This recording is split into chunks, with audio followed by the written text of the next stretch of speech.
Hello there. Okay, I am recording.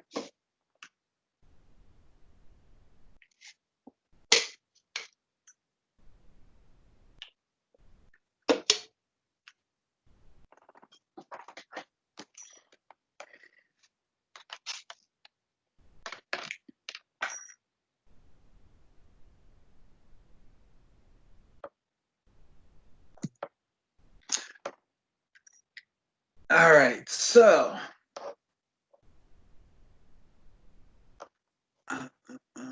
let's see, a few people are logged in but are not on. There's no Paul, there's no Sequoia, there's no Rosie.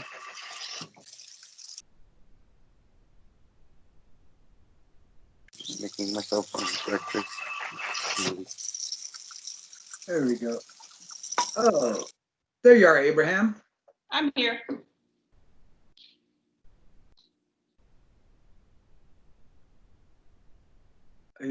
Looks like you're at ease for something.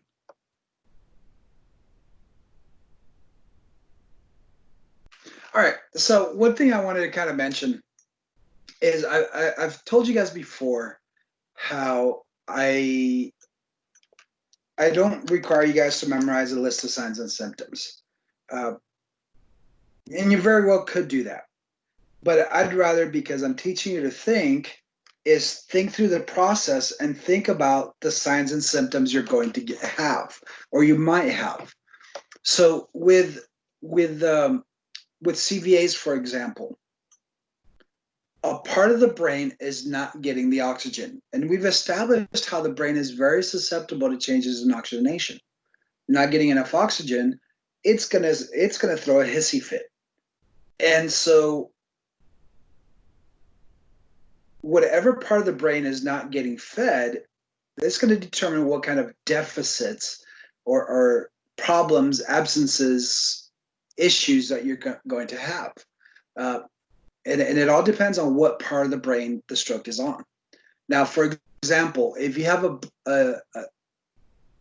an insult, that's what another technical name, or an injury to the brainstem, what do you think the signs and symptoms are going to be when you have a stroke at the brainstem? Well, first off, what does the brainstem control?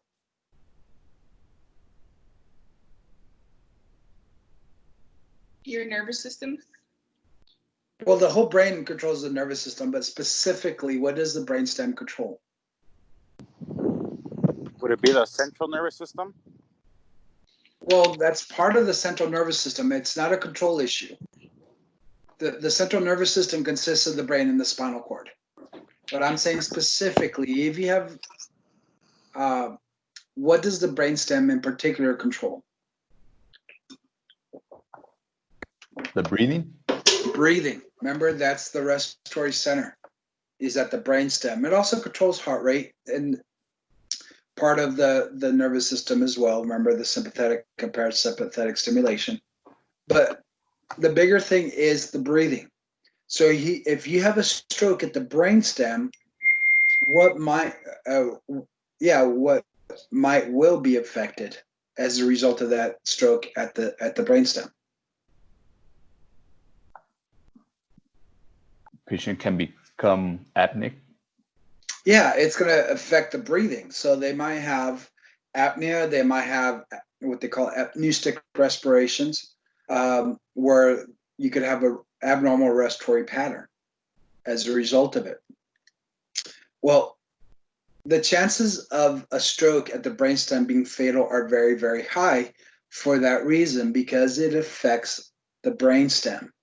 And again, the brainstem controls breathing. So you see how it all depends on where in the brain the stroke is happening. We're not going to know because we don't have X-ray vision to see exactly where the injury is or where the insult is. But we have to be able to kind of go with it. Yeah, patients will most likely have facial droop, arm drift, abnormal speech, double vision, incontinence to blood, I'm sorry, to urine and stool, one-sided weakness, hemiparesis, hemiplegia, paralysis of one side, hypertension. We talked about the visual disturbances. So think about what the brain is controlling or what the central nervous system is controlling, and that's what you're going to have. Okay? Did that make sense? Did that help kind of clarify and kind of drive the point home of don't have to memorize the signs and symptoms or list, just understand what's going on with the brain to cause what we're seeing. Yeah. Yes. Okay. Now, really what we have to do with our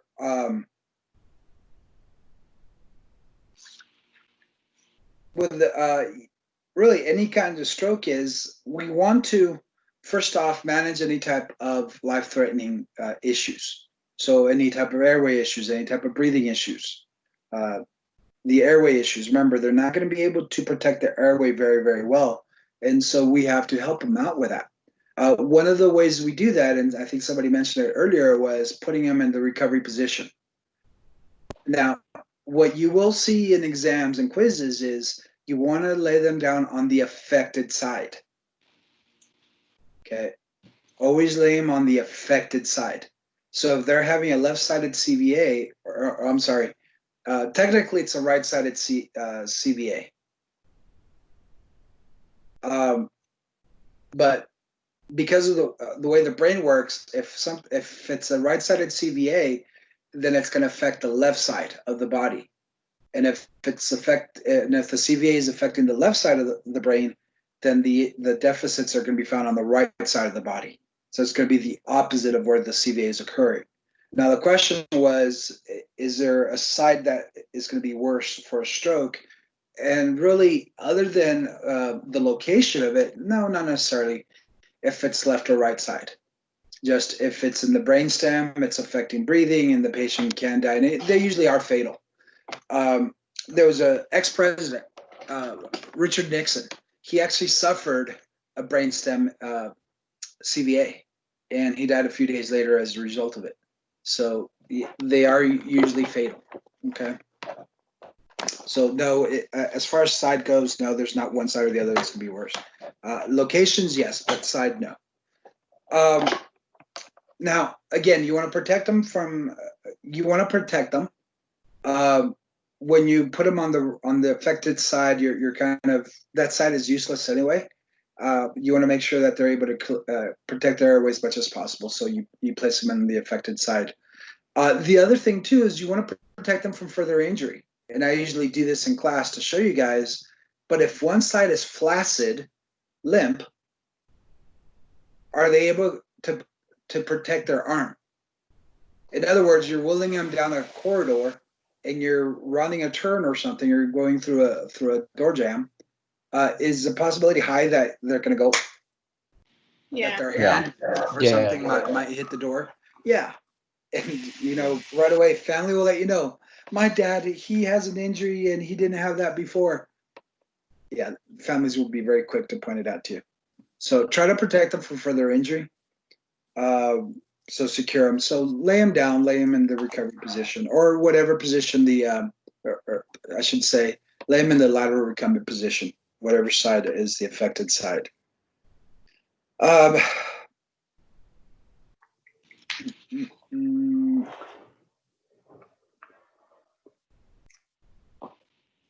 Now, we did mention a TIA, transient ischemic attack. And I mentioned how that was like a precursor to a stroke. They call them mini strokes, but we call them TIAs.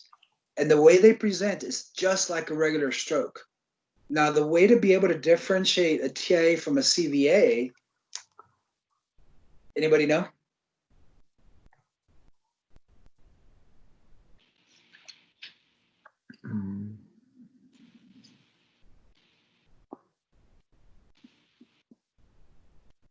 Isn't it the superior artery blockage?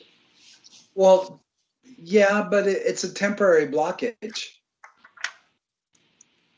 But yeah, one of the things that will cause it is with your carotid arteries, just like you have arthrosclerosis in your heart, you could also get that in your carotid arteries. So that's reducing the amount of oxygen, blood, traveling up to the brain because of that narrowed passageway. And so what you're going to see is the patient having those issues. But really, the only way to tell whether it was a CVA or a TIA, actually, before I go that, or tell you that, where I used to work, there was a lady, a housekeeper. She had like 3 or 4 TIAs while we were there in the year and a half that we were there. It's pretty interesting. Because she would have the muscle weakness or the one-sided weakness. She'd have the short speech, the hypertension, the facial droop, everything. And I remember like it was the third one she had. I thought this is it. She's having that stroke, and she was back to work in a couple days. And it's like, wait a second, okay, so it wasn't a CVA. Where it was a CVA, we had another individual out in the parking lot. A customer had fallen down. He'd been drinking. You know, they always are interesting when they've been drinking. And he was walking backwards, and he didn't see the curb. So he timbered, fell back, and struck the back of his head, and he was bleeding a lot. But that's to be expected from a head injury, a scalp laceration. And the guy that got to him first started doing CPR, which there was no reason to, but okay, whatever. And after we got done with the call, my partner or one of my employees, she was asking the guy about any history, the guy's name, date of birth, stuff that we needed to get for our report. And the way he answered was kind of like, 20 or native or whatever, whatever it was. Okay.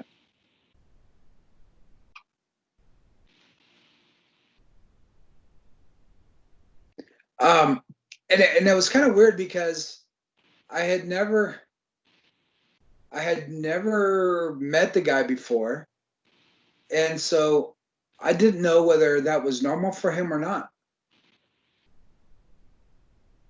And so I kind of ignored it, but it was kind of weird. And then I just lit a cigarette, and his partner comes up to us and says, "Hey, can you take a look at my partner? He's not acting right." So looking at him, and he just kind of has a dazed look about him. And he had a notepad in his hand, and he drops that notepad to the ground.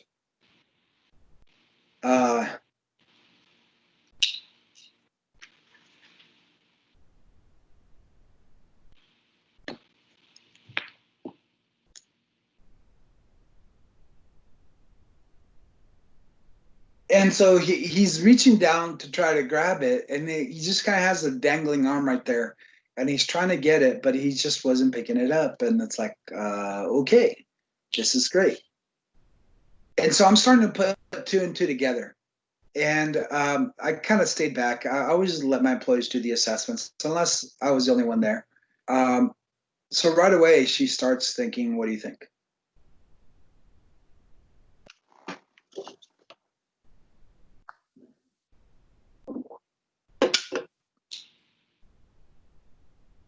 What do you think the problem is, guys? Gerardo, tell me, what do you think is wrong with the patient?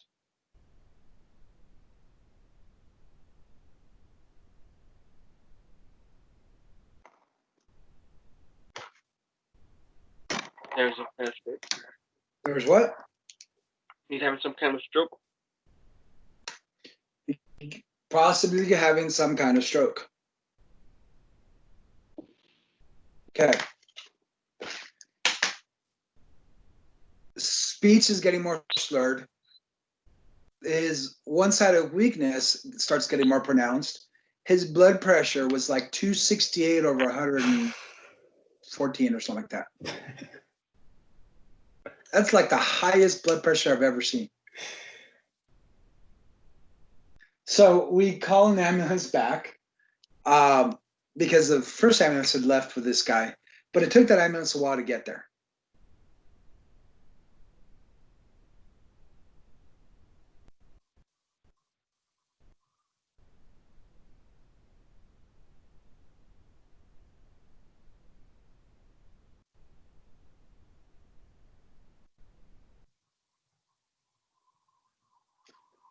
So anyway, what ended up happening to the guy was he did in fact have a stroke, and it wasn't a TIA, it was a CVA. The guy was what we call aphasic. In other words, he couldn't express himself. He couldn't talk. He couldn't move his eyes, anything like that. So.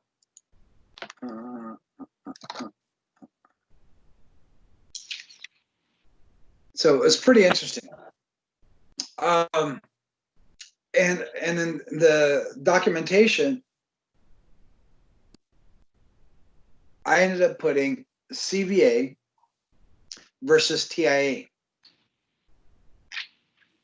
Is that because I'm indecisive? No. Why did I put CVA versus TIA?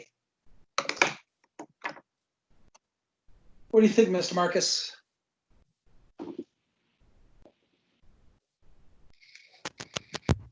Well, it could have been either or. Only time would tell if it was a TIA versus a CVA. What's that period of time? Well, the TIA usually resolves within an hour, or up to an hour. A lot of times, yes, but to define it as a TIA, it's a little bit more than an hour. But yes, usually most of them resolve within an hour. I've seen them resolve within about 10 minutes. All right, got it.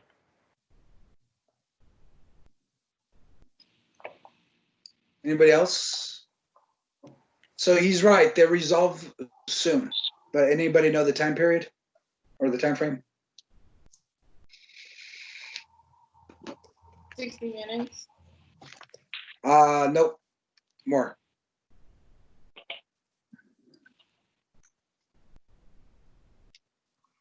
$15 minutes. More.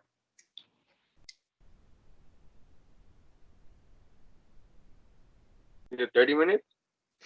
Nope. 24 hours. 24 to 48 hours. No, 24 hours. No, what that's talking about is about the chance of them having a stroke. Mhm.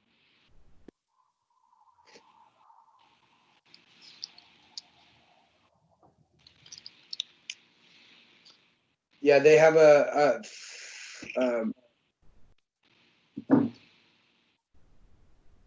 there's a 10 to 20% risk of a stroke in the subsequent 90 days, with 50% of such strokes occurring within the 24 to 48 hours after the TIA. So that's why they say it's a precursor to a stroke, or they call them a mini stroke, because it could be that a stroke is coming. Okay. But yeah, TIA, the way you differentiate a TIA from a CVA is that the symptoms resolve within 24 hours, or the deficits resolve within 24 hours. If the deficits remain after 24 hours, then you have TIA. I'm sorry. If the deficits resolve within 24 hours, you have a TIA. If they remain after 24 hours, then you have a CVA. Is there anything else that you know that can mimic a CVA?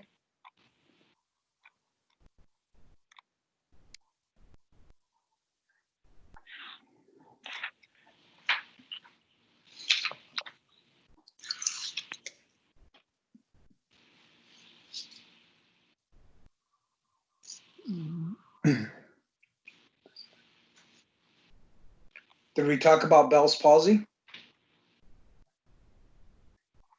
Yeah. Yeah.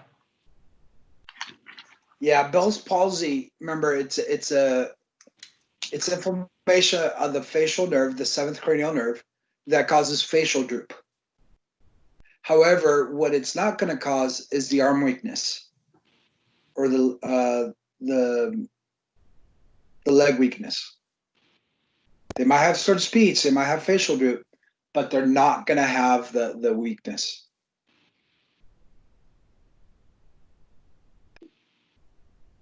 So That's the way to tell.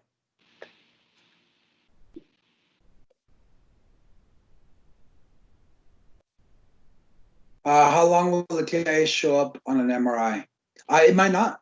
It might not. By the time they get there, they might not see anything.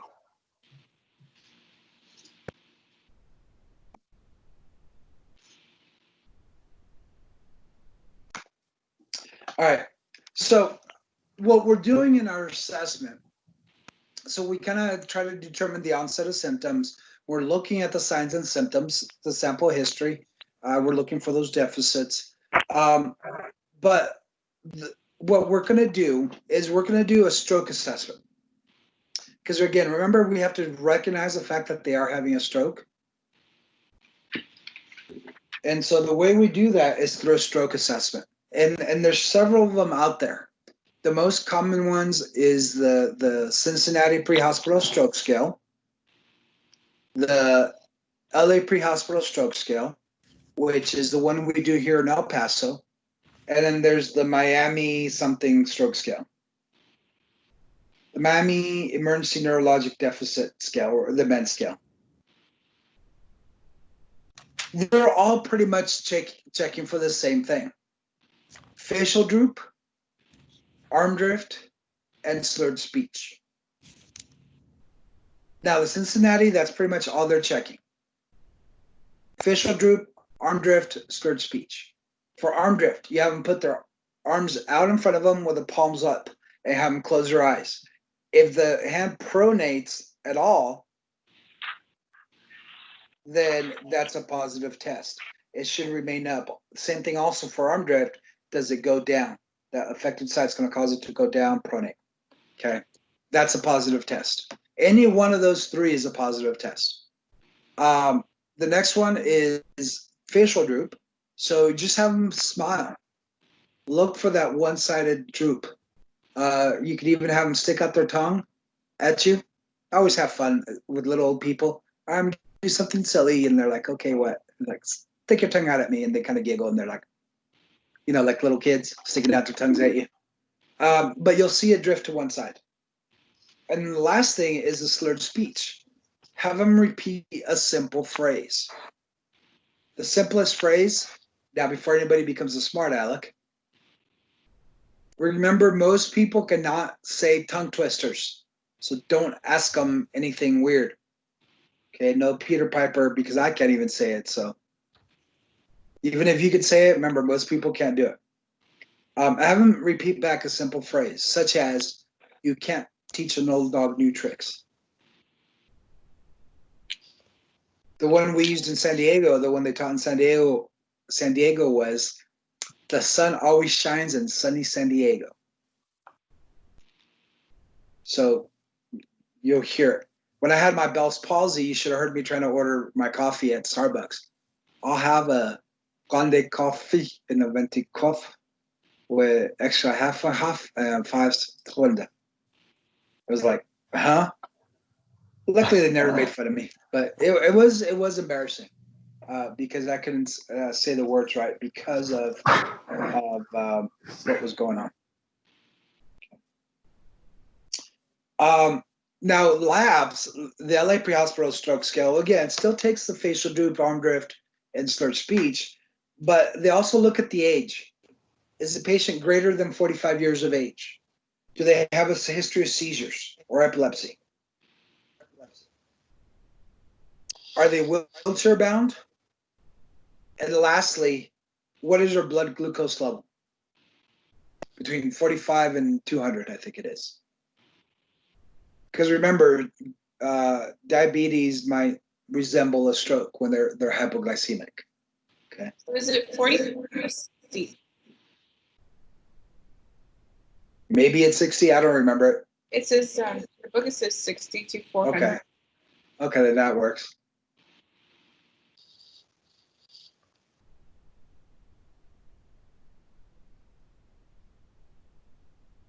I've yet to have a possible stroke patient with a really abnormal glucose.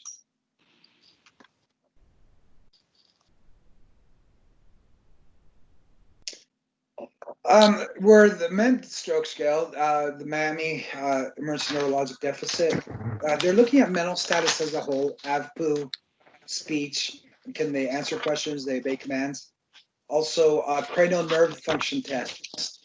So again, going back to that facial droop, the visual fields of peripheral vision, and horizontal gaze. In other words, you have them follow your finger.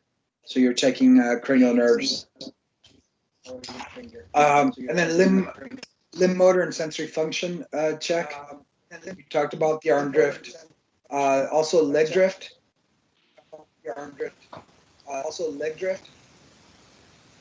You want finger grips and pedal pushes and pulls. So the way that you would do that, and this echoes horrible. The way that you would do that, and this echoes, is have them reach out and grab your fingers. So you put your fingers out in front of them, and they have to be able to reach up and grab your fingers, and then have them squeeze, and you'll feel the difference in the strength. And I'm trying to remember if I showed you guys in the assessment, when we did the assessment, I told you why I don't like the pushes and pulls. Yeah, When the patient's on the backboard. because the gurney. Because forward. yeah, you're pushing the patient, and that can cause damage to the spine. But the stroke patient, again, you put your hands flat out and have them put their feet on your hands, and then tell them press down like a gas pedal with both feet, and you try to push up. And again, you'll feel the difference in the tension. And then the pulls is now, here are the feet. You grab the top of their feet, try to pull it down, and then you tell them bring your feet up. And so you want to be pushed down to see if you're able to move one foot more than the other. And again, that's a positive test. Okay. So you're going to do a stroke assessment.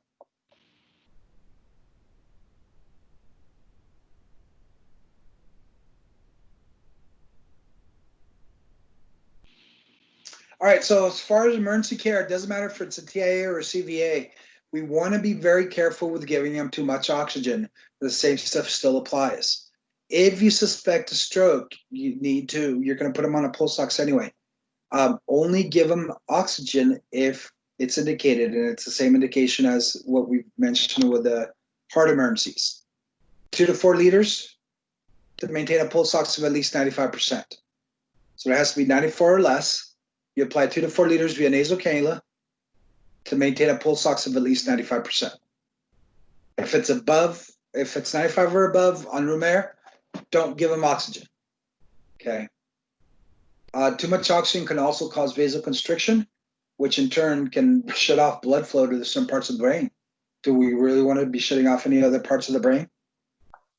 Nope. No, we don't. No. So we reassess them every 5 minutes. Keep an eye on their ABCs.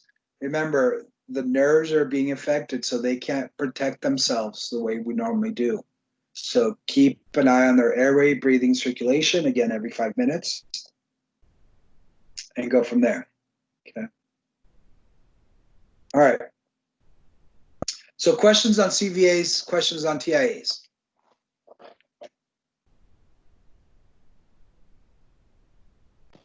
No.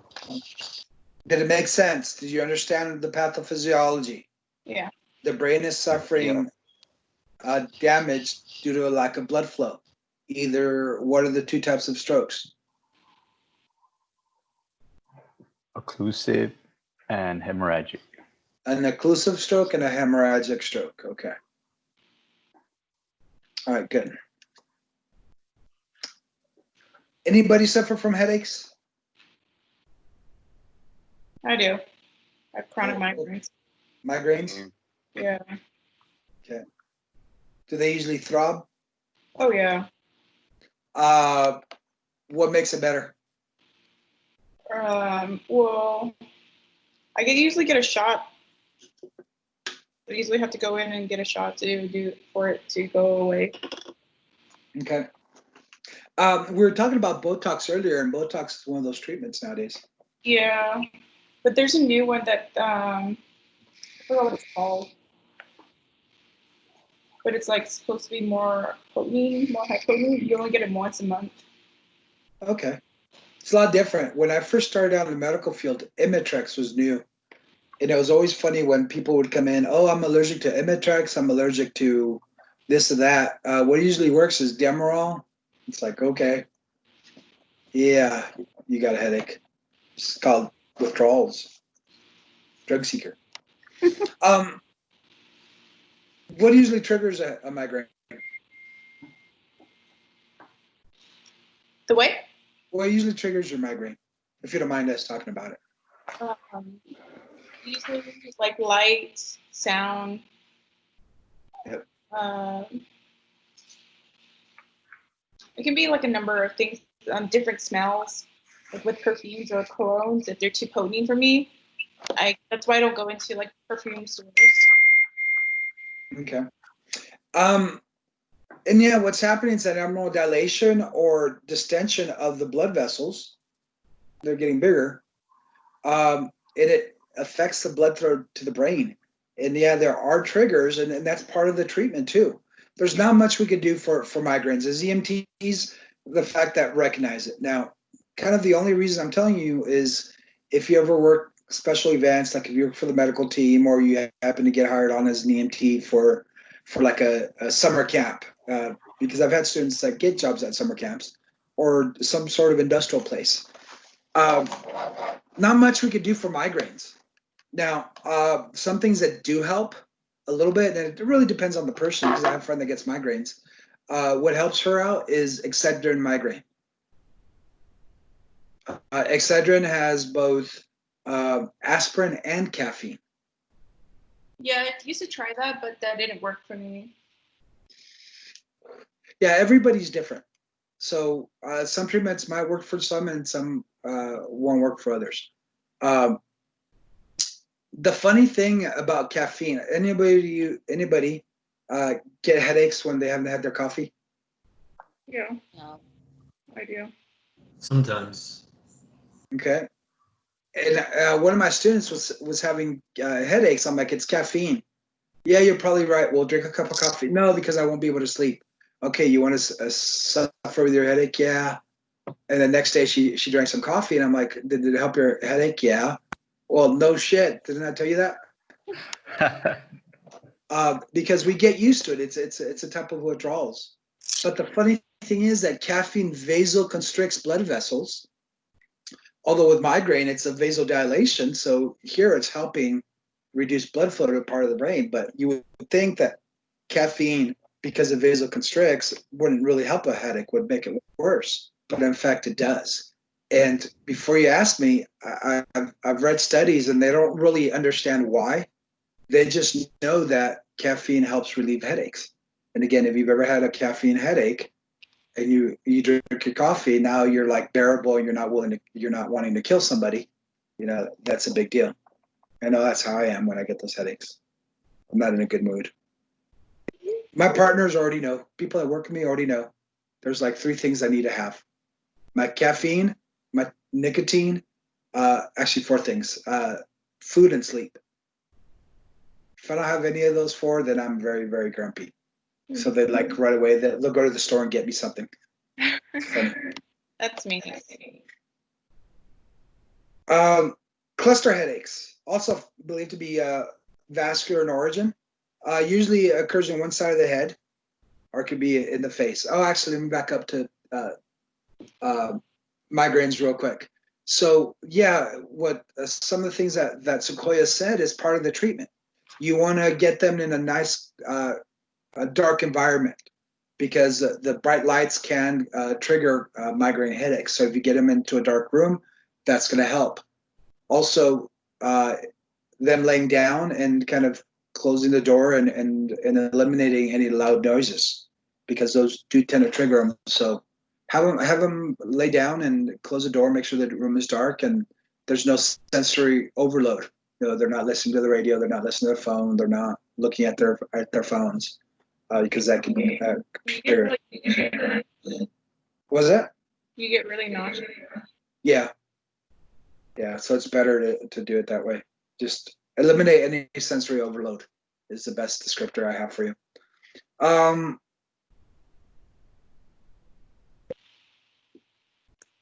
So the cluster headaches could be in the temporal region in your temple or behind the eye.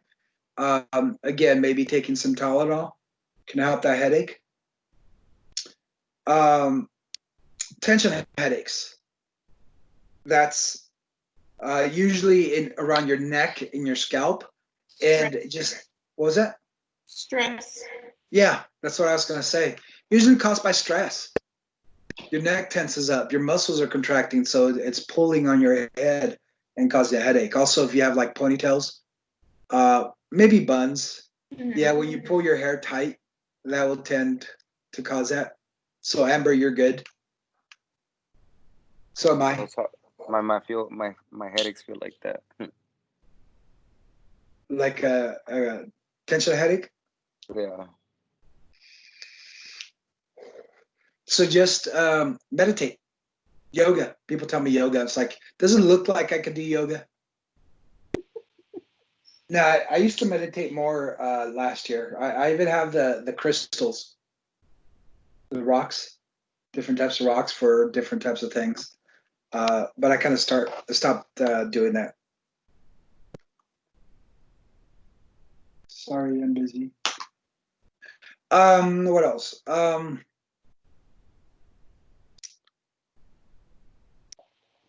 Besides tension, when you have pain around the occipital area, the back of your head, that's usually from high blood pressure. That's how you know it's maybe kind of a tension headache, but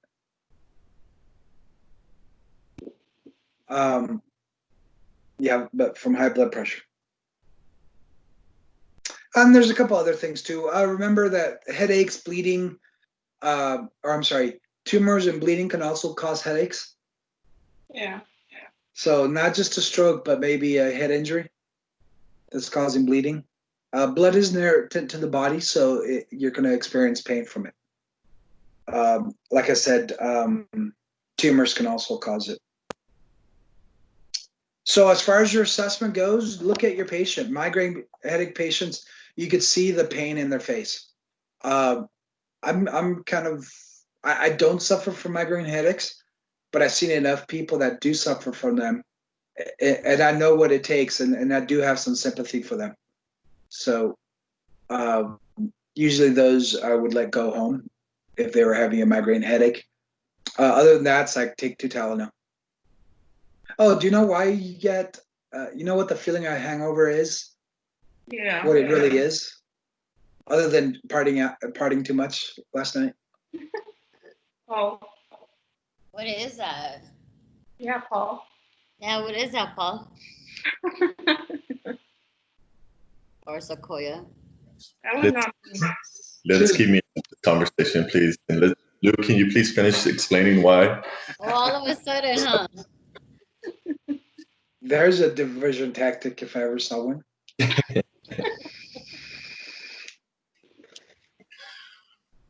And I see you have your Red Bull there, Miss Sequoia. Are you going to work right after this? Yeah. I have to go in. Yeah, I do too. My night class has skills tonight, so I'd rather sleep in my bed for a while longer. I got up too early. Do that. The reason being is, number one, you are you're dehydrated. But I drank so much. Yeah, but remember the ADH, that hormone, the antidiuretic hormone, Yeah. it's suppressed, and so you start peeing a lot. So one, you're dehydrated, but two, actually, you're forming formaldehyde in your body. No. It's not the correct fluids, Paul. Exactly. Alcohol is not a correct George. shot. Coming from Miss Bartender right there. Oh, man. Come on with the lecture, Lou. Man, you guys are really like, damn. If this was a psychology class, I'd have a lot to say. But anyway, remember that headache though is subjective. We can't prove that they're having a headache. It's just what they're telling us. But like migraines, we can tell. The other thing also, when they have a headache, take their blood pressure to make sure, number one, we can kind of rule out a CVA because of that blood pressure. But two, if it is that pressure headache in the back of their head, around the occipital area, we can rule out that it's a high blood pressure headache. What else? What did you say the high blood pressure? What did it cause? When do you get a headache, or what kind of headache? Or the high blood pressure? Well, it's similar to a tension headache, except this is occurring around the occipital area. Oh. So they'll say, "Oh, I have pain in the back of my head," and when you palpate the occipital area, they'll be like, "Yeah, right around there." So that's how you can tell it's a pressure headache. Now, can you have headaches around your maxilla and your frontal bone? Yeah. What kind of headache is that? Temporal. Nope.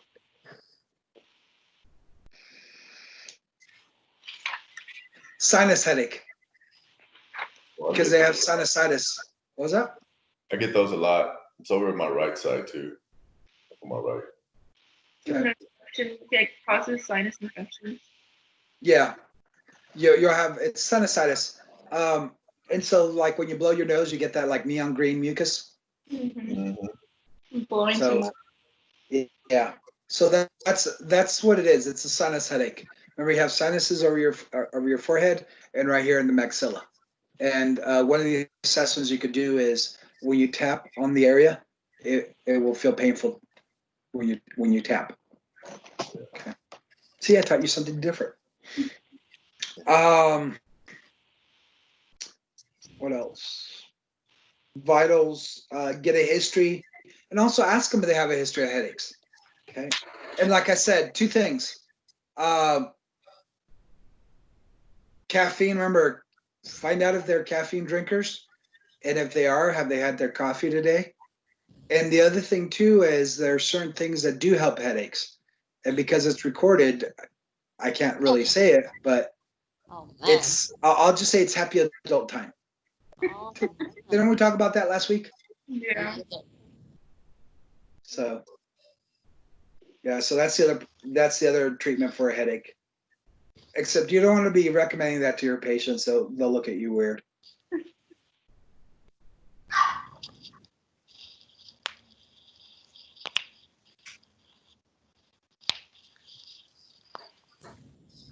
All right, like I said, with headaches, they could also be seizures. I'm sorry, tumors. So they might also have seizures with that. Also, if they have a fever or stiff neck, that could indicate meningitis.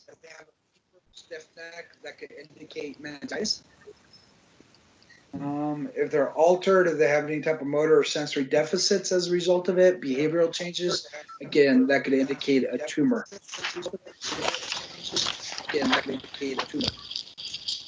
So main thing is supportive care. Maybe give them some O2 if it's indicated. Again, 94% or less. But supportive care.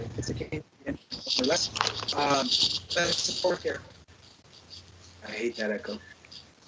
And I don't know how to get rid of it. What was that? I don't know how to get rid of it. What was that? My echo covered you, Miss Sequoia.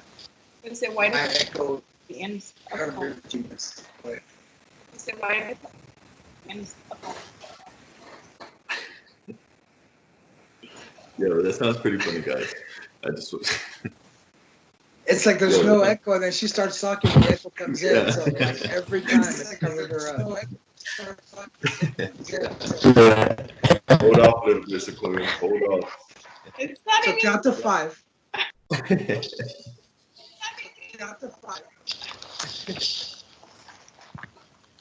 All right. What else? So just transport. There's not a lot of stuff to do. Most of the time, for a headache, transport them. The blood pressure's been high. Yeah, whenever I've had headaches, if they've been transported, it's because their blood pressure is really high. So, about it. So most of the time you won't. The reason I'm telling you guys is because, again, you might work in a situation that you are doing I honestly do not know how to get rid of this echo. Other than get rid of this echo. Other than, let's see if that works. Let's see if that works. Oh, much better. Nope, didn't help. Nope, didn't help. I wonder if it's our microphones, like if it's somebody's. I wonder if it's our microphones, like if it's somebody's. Well, the thing is, the echoes with everybody. The thing is, the echoes with everybody.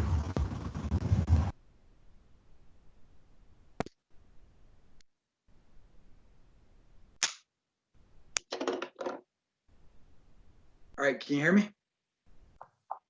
Loud and clear. Oh yeah, that sounds real clear right there. Well, the thing is, I put in an earphone to see if that would help, and the wrong thing kicked in. So.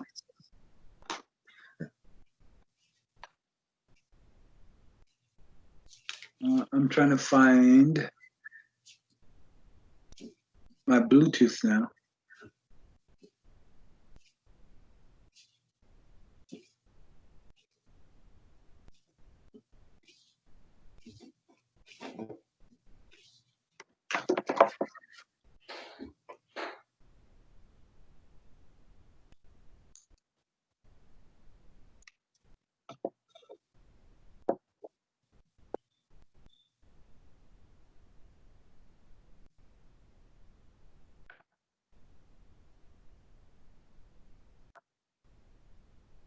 Can you guys hear me?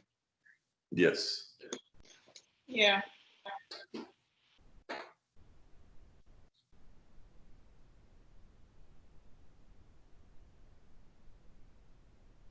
I'm hoping you guys can hear me through the AirPods. Yeah, there's no echo though.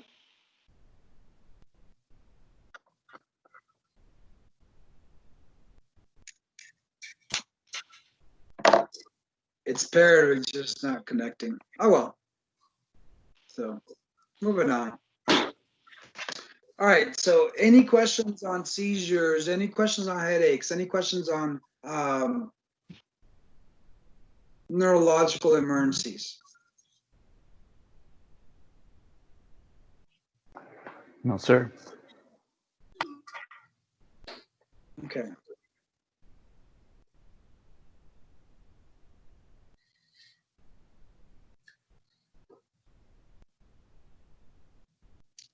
So next up is seizures and syncope.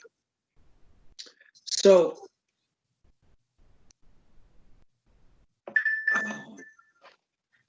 let me, I was going to do this earlier, but I didn't. I'm a slacker, I know.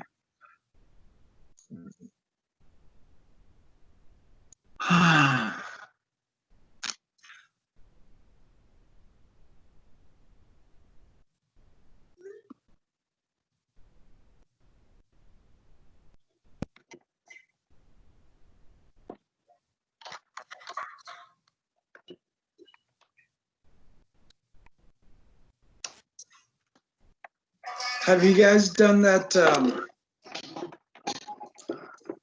anatomy physiology videos that I sent you guys last week? Saw one. Which ones? It had to do with anatomy physiology. The emails that you sent? No, I put the link here on the chat. Here? Uh-huh. Let me check.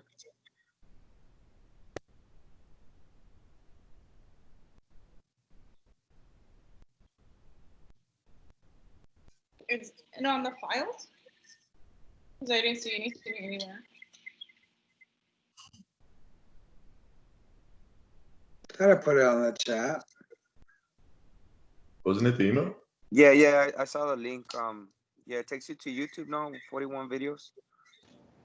Yeah, the Oh, press. was it an email? Okay. Yeah, I think it was personal email. I see it on the chat. I see it on What? the chat too. I see it on the chat, but is that the regular videos that I'm posting? Yeah, I don't think that one. I don't think the one on the chat is. No, it led me to Crash Course, the one on the chat. No, the one in the chat's the anatomy and physiology, right? Is that the one you're talking Yeah. about? Yeah. Yeah, it's the anatomy and physiology. Or Yeah, psych- this is the one that, the crash course. I clicked on that link and this is what popped up. The one, let's see. Yeah, that one's on the chat. So when I Okay. clicked and it sent me to that one.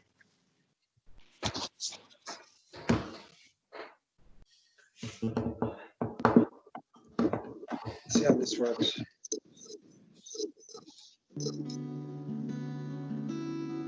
You hear that?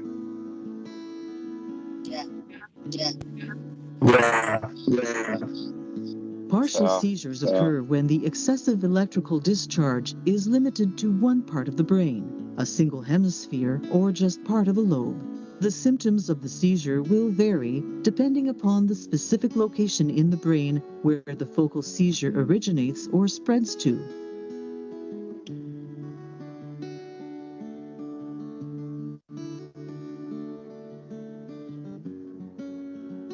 Simple partial seizures. Person remains aware, cannot completely control function or behavior, commonly referred to as auras. These seizures or auras are characterized by strange or unusual sensations, a whirling or tenderness in the stomach area, odors, or visual abnormalities. Other characteristics of SPS include sudden or restless movement, hearing distortion, and a sudden sense of fear. Alteration of consciousness or memory is generally not associated with simple partial seizures.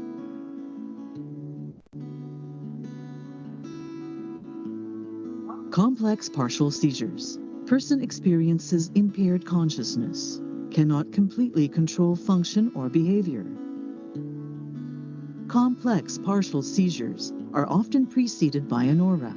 Auras are not unconscious acts. They are the funny smells, tastes, déjà vu, fear, and many other conscious warnings patients may experience. They are often identified by the manifestation of complicated motor and sensory action.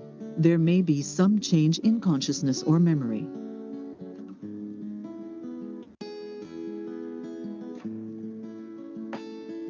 A partial seizure seen here in the temporal lobe may spread, becoming a generalized seizure.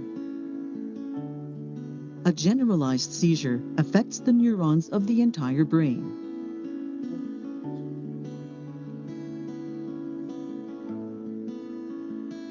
A generalized convulsion occurring in two phases. Tonic phase, stiffening of the muscles, the person loses consciousness and falls as the body grows rigid. Clonic phase, body extremities jerk and twitch. After the seizure, consciousness returns slowly. When the person wakes up, they are often confused or disoriented.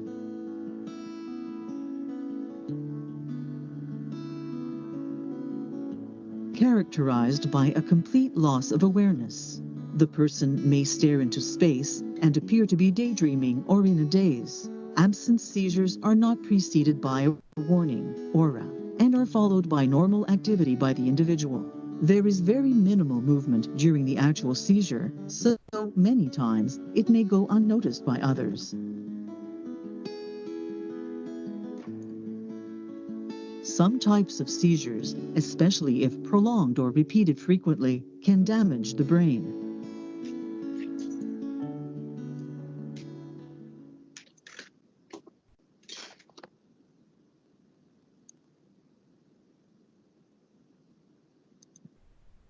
All right, what'd you think?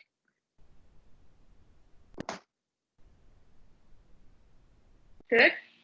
It's very well explanatory. Yeah, it did. yeah.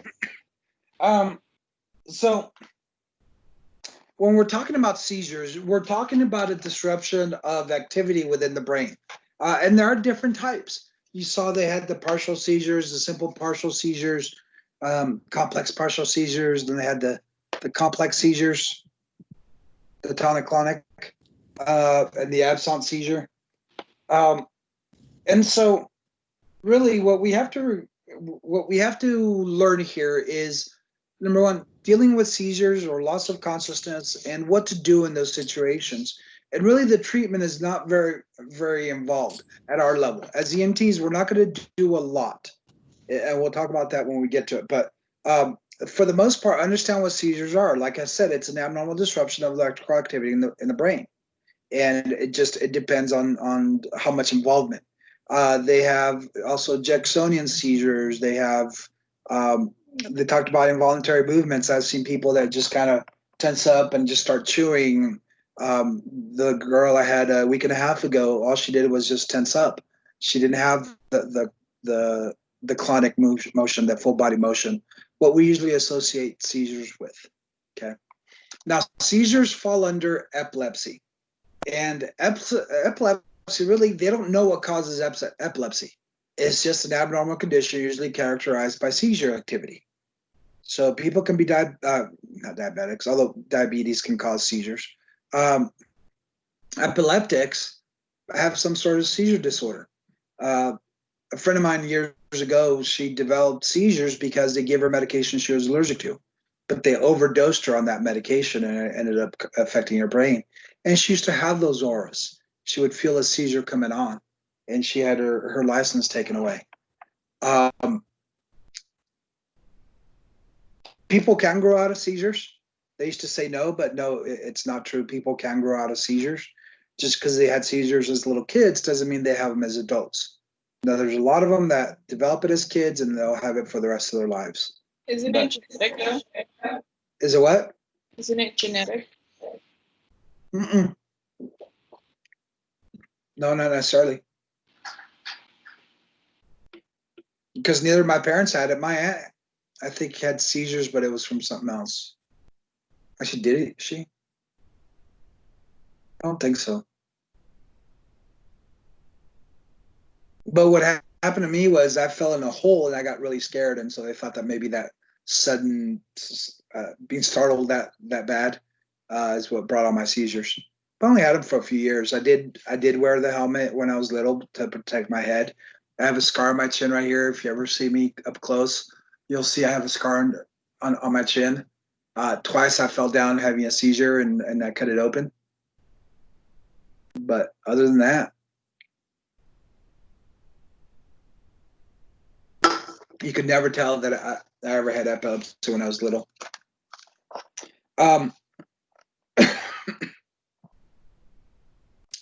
So a lot of different things are occurring, and just like we learned with ultramalleable status, AIU tips also works with seizures that causes seizures. Alcohol, epilepsy, in insulin, overdose or underdose, uremia, trauma, infection, poisons, the psych, and strokes. Now, people may fix seizures just to get out of something, and we'll talk about that in the assessment, but they might try to pull something on you to try to get out of stuff. That seizure patient, I wouldn't say I didn't believe she was having seizures, but usually when they're in jail, I don't tend to believe that they're having seizures. And it was funny when my partner put a MPA in her nose, she woke right the hell up. Funny how that works. Isn't that true, Mr. Paul?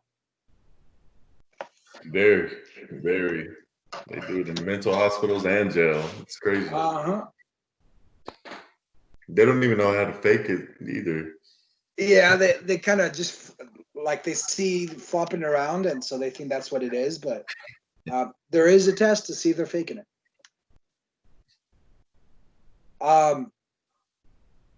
There's a certain ambulance company that wears blue shirts, but I won't tell you who it is. They're known to give booty sugar. Mm. In other words, they'll drop the trousers, they'll get an amp of D50, and they'll give D50 up the butt to see if they react. Believe it or not. I don't agree with that, by the way. I like my test better. So there's a lot of different things. Here's a question, or here's a statement for you guys, a bet. I bet everyone in this chat room has suffered a seizure one time in their life or another. In their life. or another? Everybody want to take I that bet? haven't. Are you blanked out?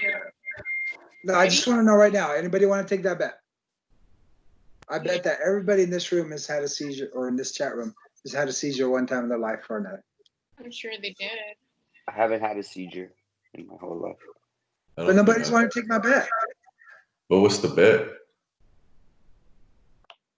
I don't know. I just just can't watched bet that something, because Luke. I haven't had a seizure. 100 on the next exam. No, not an exam. I'll give you 100 on a quiz, but Okay. not on an exam. I don't think I have.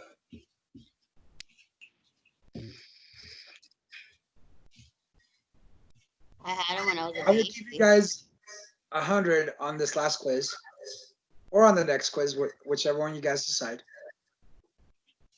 And if I win, you guys buy me 2 of those big monsters. All right. Deal. Any takers? I'm down. Wait, what's your? Bet.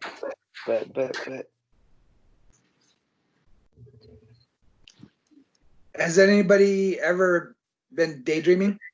Yeah. All the time. Like I've kind of. Yeah. Well, guess what? That's a seizure. What? Yep. So I won the bet. Like thinking is a seizure? What do you mean? Daydreaming thinking is a seizure? Or what do you mean? Daydreaming is a seizure. It's an absent seizure. What? I need explanation. Yeah. They said Same in the here. video. Want me to replay that part in the video where she said absent seizures? Blah, Yeah. blah, blah, daydreaming, blah, blah, blah. Wow. I win. I guess. I guess. Sequoia, you need to get those monsters. Bunch of free monsters. Sequoia, you need to get those monsters. And that means I have seizures every single second of every day because I'm daydreaming all the time. Oh, me too. Like right now. Hey, you're not supposed to be telling me that. You're in class We're recording. and recording. Now, why did I know that was Frankie that was talking about doing it all the time? All right, Frankie, what am I going to do with you? I don't know. Daydreaming is cool now, but it's gonna trigger my anxiety. Every time I daydream, I'm like, oh crap, I'm having a seizure. So that's a whole another issue.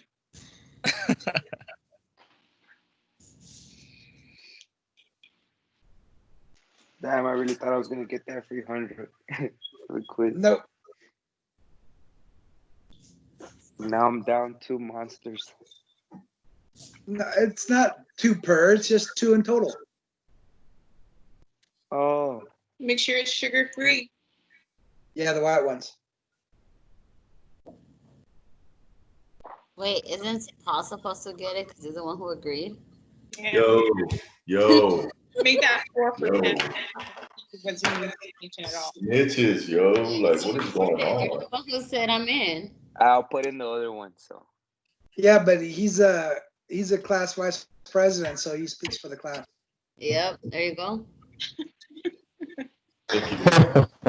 Thank you, Luke. Not today. Not today. Yeah, but not sorry. So, Rosie, make sure you get them. Make sure what? Make sure you can pick those up for them. Oh yeah, sure, buddy. Anything else, Princess? You're whack.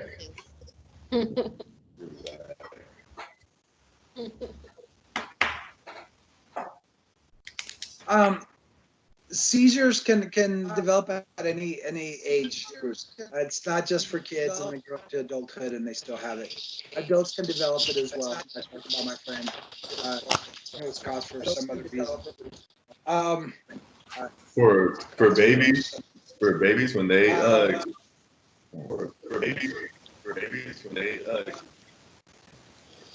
See, that's a experience seizure right there.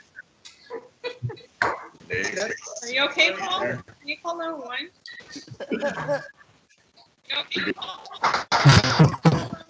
So when little kids start seizing, what is it caused by? Is that Epilepsy. what you would ask? Yes, and then is it good to put them in cool water if they're having a fever? No. No. Okay. So the reason those are called febrile seizures. They are seizures because they're having tonic-clonic activity. But the cause of that is because of the rapid rise in temperature in a short period of time.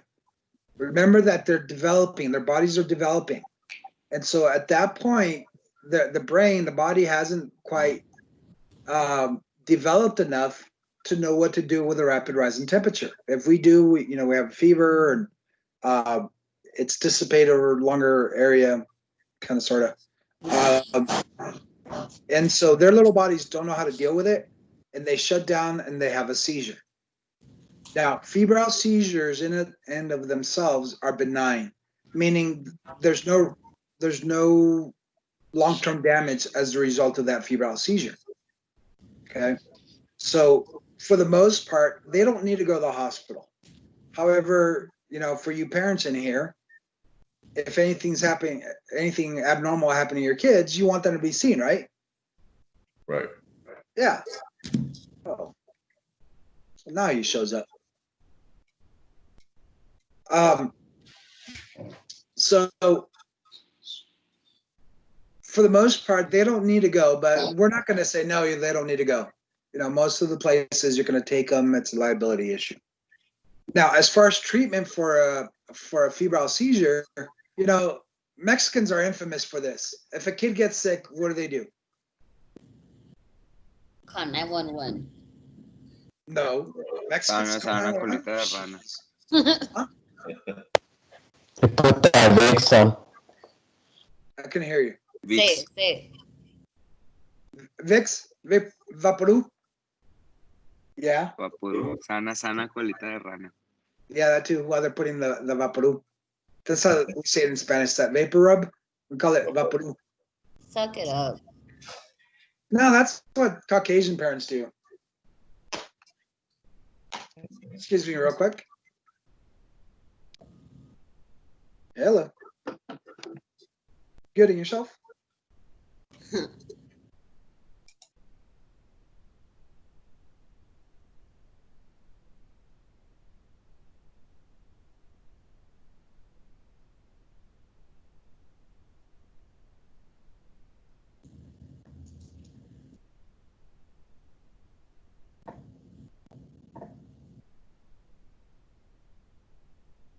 Good thing I have my phone protected. Smacked it with my desk. Anyway. I'm hungry. Hi, Rosie.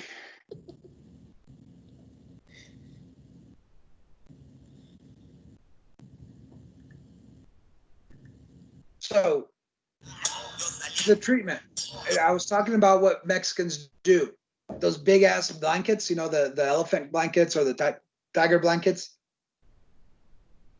It's like, oh, don't take the kid out in the cold because they're going to catch pneumonia. Yeah. They're not, but that's Swear. the point. Yeah, they bundle them up like crazy so they don't get sick. Well, guess what you're doing? Are they able to expel any heat or dissipate any heat? No. No. So you're actually making the problem worse. So really the treatment is get rid of all that extra shit. Okay? Let their body start that's what they used to do with me. I guess I survived. Yeah. We will, and that's what I said. The febrile seizures are benign, doesn't mean anything. So you remove all restrictive clothing, you strip them down to their bare diaper. And so now they start to dissipate heat. Now, the other thing you do, you're right about water, but you don't dunk them in water. Or cold water. You use tepid water. What's tepid mean? Lukewarm? Al tiempo. Yeah, what's the English version of al tiempo? We're not all Mexicans in here. Room temperature? There you go, room temperature, water. So get a towel and put room temperature water on it. Then exprimirlo, wring it out, and then tap them, pat them dry, or pat them down with that water, with that towel. Now you're going to continue doing that until they start to shiver. Once they start shivering, you stop cooling them down, and then you cover them up. The reason being is that shivering creates heat. And isn't that what we're trying to dissipate? Yes. Yeah. Okay. Yeah. So we don't want any more heat. So we cover them up. Once they stop shivering, then we'll remove the blanket and we start cooling them down again until they start shivering. Stop, cover them up, wait for them to stop shivering, undress them again, pat them down. Okay. That will bring the temperature down to normal. It does work, trust me. Now, one of the cool things that we have out in Sierra Blanca is if we have a kid with a fever, we can give them children's Motrin.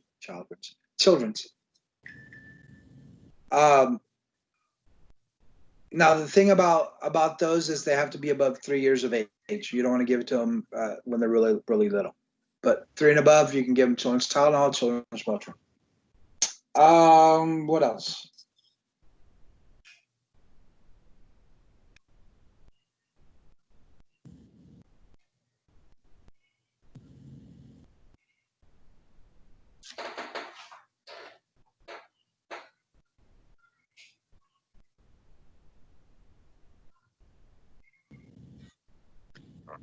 All right. So as far as seizure disorder, there is a situation where the seizures are bad, because what's happening during the seizure is the patient's not really breathing at that time. And this is the tonic-clonic seizures. So they're actually expanding a lot of energy during that time.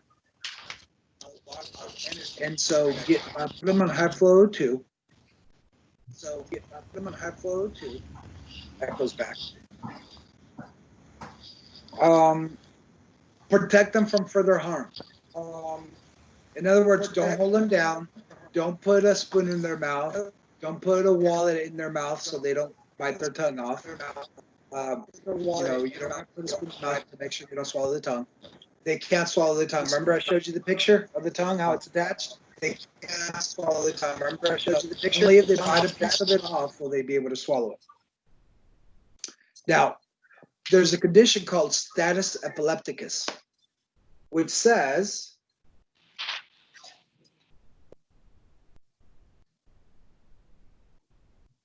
continuous seizures activity lasting longer than 30 minutes. Okay. Yeah, it's a seizure activity longer than 30 minutes. Having another seizure before regaining consciousness from the previous seizure. Sometimes they'll say 3 or more seizures in an hour. They need to get to the hospital. Okay. You need an ALS. Like the gal that I had, she had 4 seizures prior to my arrival, and she had 1 more en route. I gave her some midazolam, which is used for seizures, and she didn't have any more seizures after that. Plus, I gave her the high flow too. Okay, so status epilepticus, they're having a lot of seizures, and that could be an emergency. All right, as far as the classifications of the seizures, you saw there, and someone asked me grandpa's seizures, and it's actually grand mal. Grand, G-R-A-N-D, and then mal, like mal, M-A-L. That's what we used to call it. Now it's a generalized seizure. It's a full body seizure, that what we call the tonic-clonic phase, or seizures, where their body stiffens up and they have the full body shakes. So that's what a grand mal seizure is, except they're getting away from that name. Now it's a generalized seizure. Now the stages of a generalized seizure or a tonic-clonic seizure is, the first one is the aura. And remember what they were saying about the aura? What is it?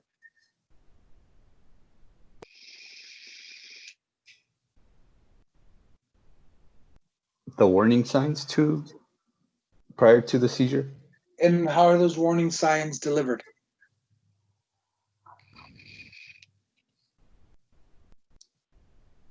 Can get anxious, dizzy. Okay. Like odors. Unusual odors or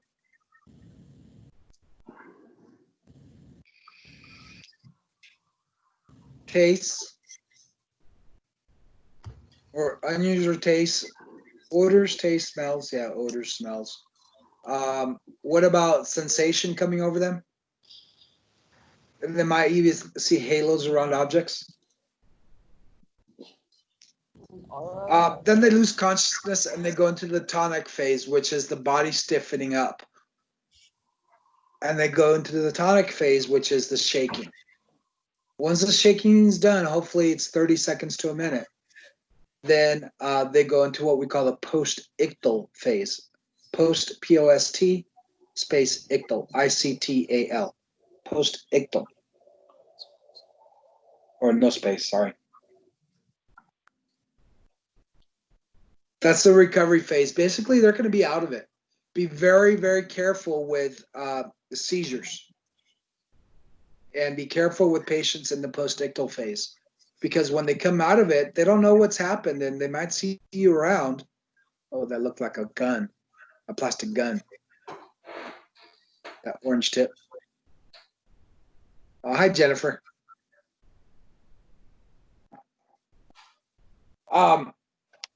They can be very combative. They can be very combative, so just be careful. I'll never forget the time we get called out for a seizure at a baseball field at a local community college.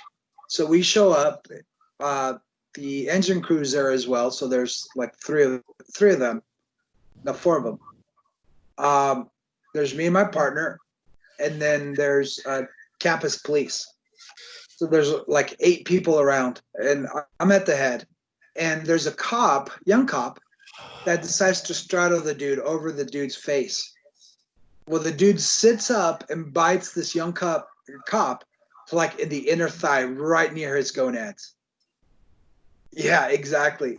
I'm hoping that cop learned his lesson that day. Never straddle a seizure patient, because he almost literally lost it.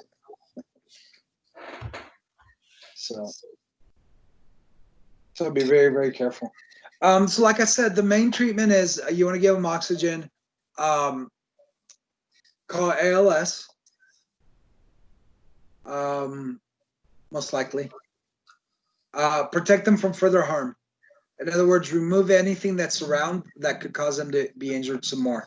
Don't hold their head down. Don't hold their shoulders down. Just let them have the seizure. Maybe put a pillow underneath their head, so if they're banging their head, they stop doing that. There's a table close by, move that table away, a chair, whatever. Just protect them from further harm. Okay. Now, this is just my experience talking. Don't be like, well, Lou said this. I'm just telling you. For the most part, if a person has a history of seizures, they really don't need to go to the hospital. Usually why they're having seizures is either A, they've been non-compliant with their meds,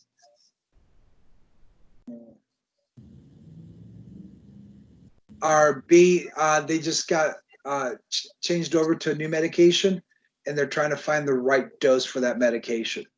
So what they're going to do at the hospital is they're going to do blood draw and try to see if that medicine is under the therapeutic level.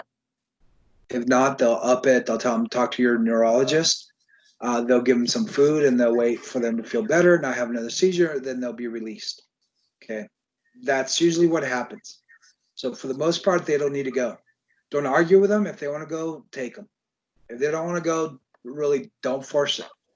Where you should is if they're having a seizure for a first time, because we don't know, they might not know why they're having a seizure. Is it a tumor? Is it a head injury? Is it a new onset of epilepsy? What is it? Okay. Now, somebody asked me, oh, there was another question.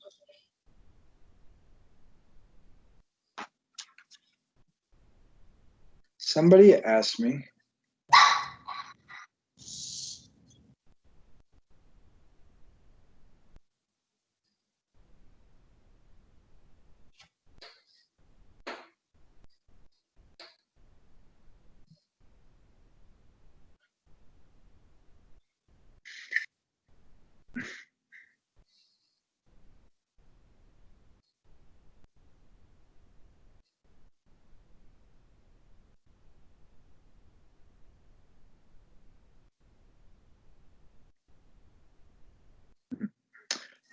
Somebody asked me, is sleep paralysis a seizure?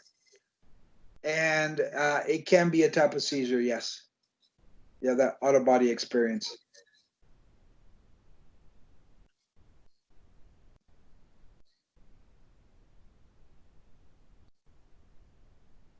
Okay.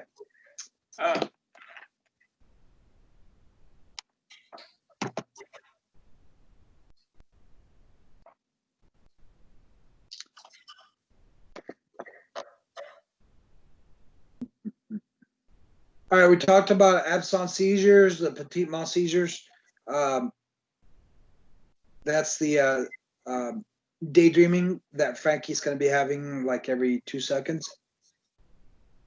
Really nothing wrong to it. There's really no emergency care for it. It's just they space out. It's just a itty bitty seizure.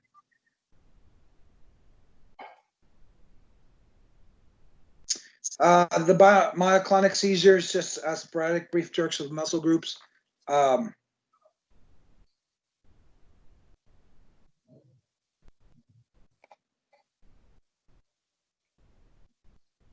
Yes.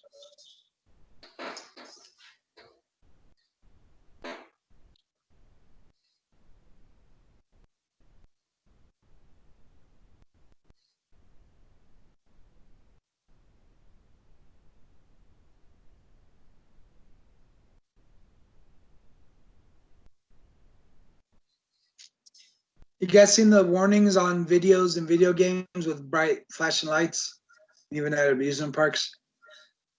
Yeah. Yeah. Yeah, they have found Yeah. that those can cause seizures in people with epilepsy. Just the weird, sporadic, Well, isn't bright it light, flashing bright lights. Huh? Isn't that with strobe lights that can cause seizures too? Yeah. Yeah, strobes or flashing lights on the video game. The partial seizures, it's just a partial. They could be just tonic. It just affects one side. It doesn't really affect the reticular activating system. And with any of these, really, not a lot of emergency care is needed. It's just observing them. If they do last a long time, then they might go to the need to go to the hospital. But other than that, not a big deal. Okay.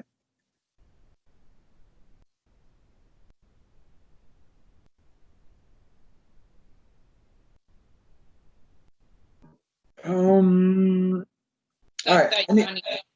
What was that? Stop that yawning. I can't help it. You started it. I remember the monsters don't wake me up.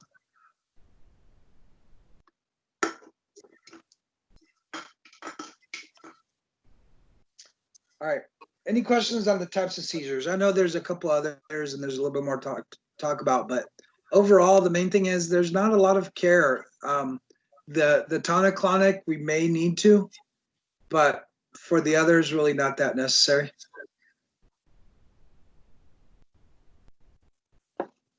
We talked about febrile seizures. So anything else on, any questions on that?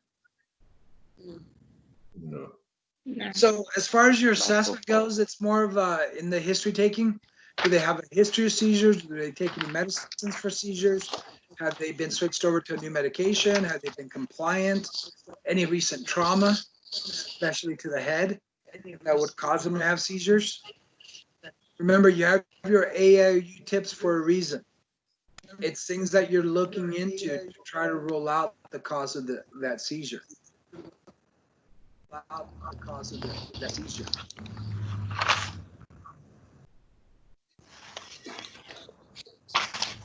As far as the care, like I said, O2. As far as the care, like I said, socks is really nothing. What's going to happen is that the oxygen is going to increase the threshold for a future seizure. In other words, it's making it difficult for the brain to have another seizure if it's getting well oxygenated. Going to have another seizure if it's getting well oxygenated. And I don't know if it's my connection or not. I'm supposed to have good internet. It's Paul's mic. It's probably Paul. Here we go. Here we go, guys. We got the same server, me and Lou. So you want to hear the assessment that we do on people suffering from incarceritis that are suffering seizures? I do. Sure. So what you do as they're laying supine, you elevate their arm where it's right over the face and let go of the hand. And when it drops, if a person does not have conscious control, that hand's going to fall straight onto their nose. If they have conscious control, in other words, they're faking it, you'll see that hand go down and kind of glance up towards like their forehead or somewhere else. It's not going to strike their nose. Because if it does, what do you think is going to happen? Have you ever been hit in your nose? Yes. Yeah, they're probably going to be faking it, right? Yeah. It's not a pleasant experience to be hit in the nose. Your eyes water up and all that good stuff. So, that's the test. It's not interesting, doesn't it? I've seen it. Were they faking it? Yeah. Yeah. What else?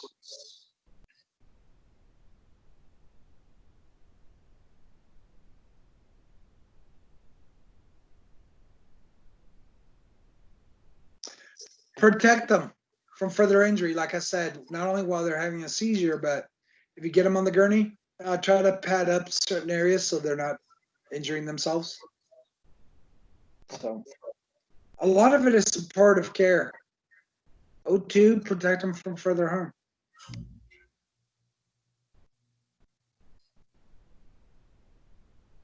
Other things to look at when you're doing your physical exam, look at their mouth. Is there any sign of oral trauma? In other words, is there any blood in the mouth due to them biting down on their tongue? You want to look for any type of other injuries from the tonic-clonic activity. When they're having a seizure, do you hold their head or their neck? You just let them seize. Mm-hmm. Yeah, if you try to hold down their neck, remember they're tense up and they're uncontrollably shaking. Can you cause injury to their spine or to their neck? Yeah. So that's how we want to do it.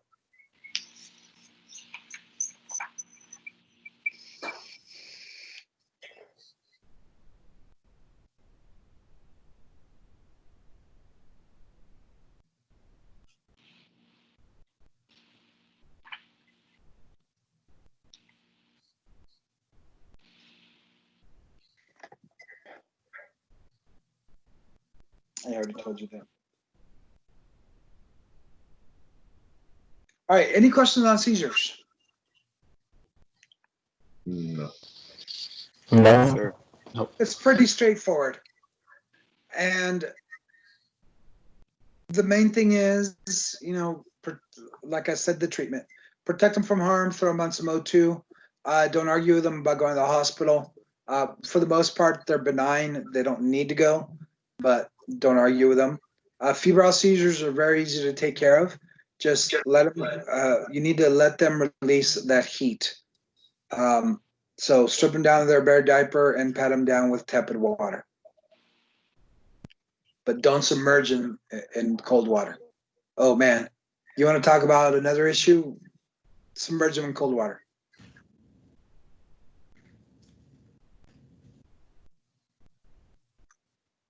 All right. The last thing, it's pretty easy. It's called syncope. So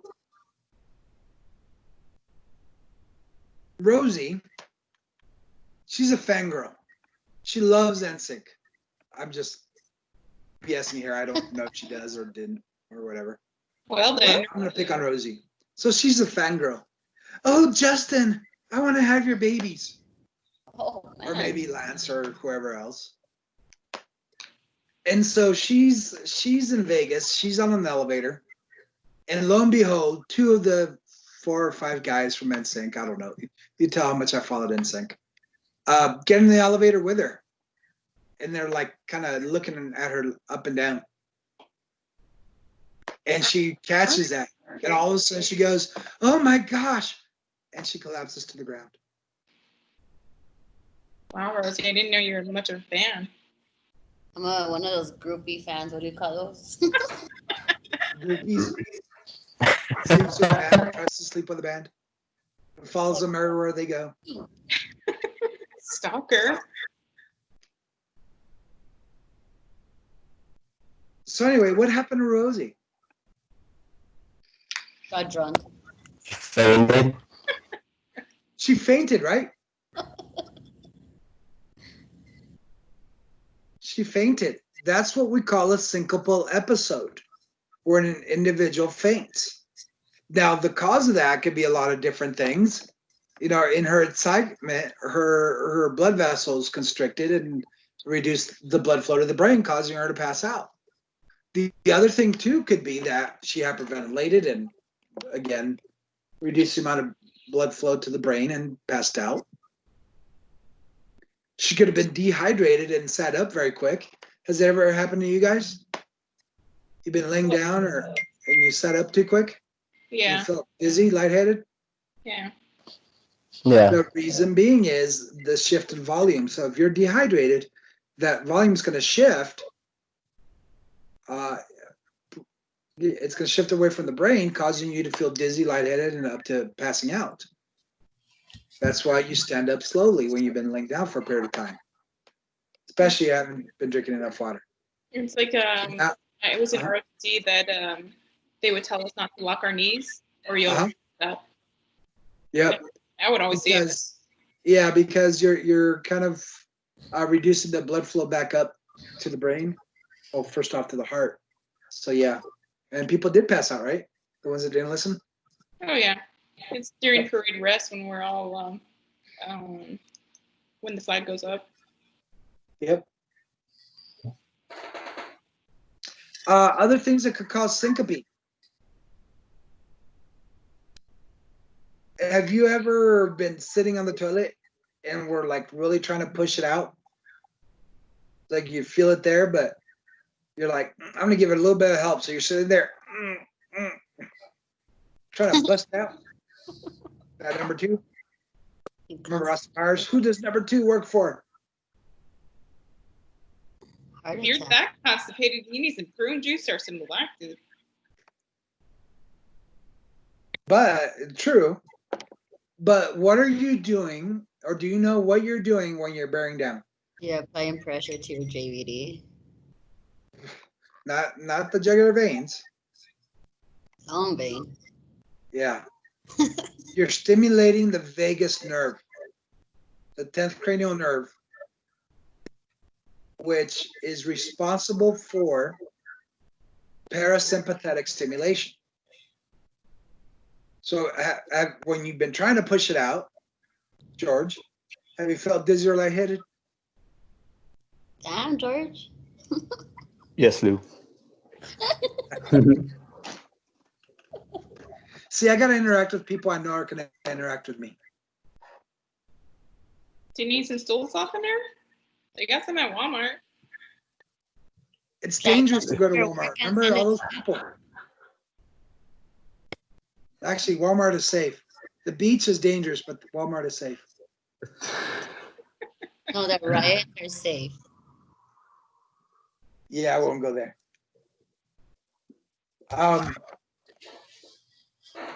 And that's because you stimulated your vagus nerve. That's why you feel dizzy when you're trying to push it out. Your heart rate's going to drop too. That's kind of why it's happening. What else? Oh, let me tell you a story. I heard this story like secondhand. My EMT teacher, she was a nurse who worked in an ER. And they were in the ER one day when the code blue alarm goes off in the bathroom, in the patient's bathroom. So the crash team gets together, they go to the bathroom, they open the door, and they see this dude laying on the toilet or sitting on the toilet with something. Now let me paint the picture. So for whatever reason, he went into the bathroom. Well, there's really one reason that he did it, but for whatever reason, he decided to do it in a public place. What do they call it? Choke the monkey? Oh man. Good stuff. Or slap the meat? What is it, There Paul? Huh? Good stuff. Did you hear the mouth on that girl? Yeah, Paul. I didn't hear it. Sounds What did she say? What did she say, Lou? What did she say, Lou? She's asking you That's why the setting kid your debt? would choke the monkey. Why I did? Because women are always complaining of headaches. How's that? One's constipated and the other one's. Hey, you're the one that picked on Paul, not me. Yeah. I know better than that. Because he won't do nothing about it, that's why. Simmer down before the jokes come out. Sure. Oh, Sequoia. Doesn't do nothing. Oh, now you gotta bring Sequoia in this mix. Can you see Sequoia right there? She's like, the squirrels are working overtime right now. No, think about comebacks. So anyway, that's what happened. So he's there masturbating. And when he climaxed, he actually passed out. He had a syncopal episode. So when they opened the door, where do they see the dude's laying there with his pants down at his ankles and his meat in his hand? His ankles and his meat in his hand. And then you have the echo. Perfect timing. Amber's like, oh my gosh, I can't believe Lou. It's like, oh my gosh. Just Hi, choking Amber. on food. Just choking on food. I remember it's recorded, so I kind of have to watch what I say. But no, that's an example of he stimulated his vagus nerve. He probably held his breath, or I don't know if he. What's the other one? Erotic asphyxiation, where they strangle themselves, or they have their partner strangling them. It intensifies the feeling of the climax, or of the orgasm. Was that? I don't know why. That's horrible. Remember David Carradine, Grasshopper from Kung Fu? Yeah. That's how he died. For real? Yeah, I think it was in Thailand, and he had tied his belt or something to the bar in his closet, and he was putting weight to asphyxiate himself as he was masturbating, and he climaxed, but unfortunately he passed out. And he died. He is asphyxiated. So yeah, he was into some kinky stuff. So you think that's a good way to die or a bad way to die? It could be both. He was by himself. That's horrible. Yeah, but he still got off himself. He still let one out. Well, like I said, with a patient that a friend of mine had, he came and he went. No, he went out with a bang. No, he was by himself, so he wasn't banged. He still fucking came though, so. Anyway. Manuela got him. No, there was a call out in Sierra Blanca where gentleman, the couple, which they were having an affair, the gentleman climaxed, and then he had a heart attack, and he died. It happened at my place. What was that? Did it happen at my place? At your house. At your house? Damn, Sequoia, let me find out. Damn, you always coming up some crazy shit, Sequoia. What's going on? At work, I knew not you in were your a freak. You're talking about work, not in your apartment, Yes. right? Okay. What? I gotta clarify that because I'm like, what are you talking about? Your apartment? Damn, Sequoia. So she likes the older men with the walkers and stuff, is what you say. Let me find out, Sequoia. Like Anna Nicole Smith for the money. She probably has That's video good. Once a cameras year, all over her once house. for the birthday. Oh. You have a Anyway, bedroom? No. now notice I wasn't picking on you. I was just clarifying something. You're good. But anyway, So your favorite. he collapsed in between the bed and the wall, so he was in a precarious situation. And the lady, his lady friend, was doing compressions, like literally kneeing him in the chest to try to do compressions. Well, obviously that wasn't sufficient. So they got there, they got him away from the wall, but he was already dead. But to make this story even more interesting, this is what I'm told. As they're moving the guy, one of the deputies got slapped with a penis on the face. Yeah, I didn't appreciate it. And then the lady is crossing over the guy, right? And she's still not wearing any clothes. And she crosses over right in front of my friend, former partner, and she has a white streak running down her leg. I'll let you use your imagination since it's being. What is going on? Do we need to break it down for you, Paul? You that slow, Yeah, Paul? please. You know what, Sequoia? Please do. Yeah, Sequoia, with your old man. Tell us your stories at your place. Yeah, Sequoia. What happens at work stays at work. Yes. Or you know what? I'm pretty sure you got video cameras everywhere, so you can just show us videos. Ew, no. I don't know about you It's anymore. a violation. You think I would get them for free? They're $100 each. So, damn. Damn, Pornhub. find out that's what Lou has discounts. What? Pornhub. Yeah, I'm on a roll tonight. Anyway, so yeah, so syncopal episodes where the person is passed out. Could be for a couple different reasons. I think I was mentioning to you guys the other day that when you have a patient, an elderly patient, when they've fallen down, we can't assume that they fell down because they tripped over their feet, they tripped over the carpet, they tripped over something. We have to rule out a medical reason. So if it's a cardiac, like an abnormal conduction in the heart, that will cause them to have a syncopal episode. They felt dizzy, lightheaded, caused them to pass out. Okay.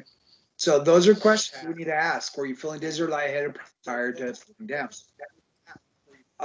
The other thing too is, as you're helping a patient sit up, you want to ask them if they're feeling dizzy or lightheaded. And it's not because we're expecting a syncopal episode, but it's not because we're syncopal episode. But all right, I muted Luis. I muted Luis and he unmuted himself. Hey, look, no echo. It's Luis's fault. Oh, Luis. I told you. My bad, guys. Anyway, the reason I'm telling you that is because it's important to know, especially now that we're getting to the heat. We want to know if they're well hydrated. Okay. Yeah, it's 12 o'clock, so I'm going to wrap it up. So know why you're doing it. Okay. Don't just do it because you hear other people asking. Do it because you know. And again, if they're dehydrated, the volume's going to be low. And remember, we talked about the shifting of the fluids. And if they stand up too quick, they'll feel dizzy and lightheaded. So that's a test you could do. And we'll talk more about it with environmental emergencies. Now, if they feel dizzy or lightheaded, but they don't pass out, they kind of stumble a little bit, that's what we call a near syncopal episode. Means they almost fainted, but they didn't quite faint. Okay? So that's a near syncopal episode. So the main thing for treatment is just lay them down, maybe give them some O2 if it's needed, assist them in walking. Don't sit them up too much because we don't want them to topple over.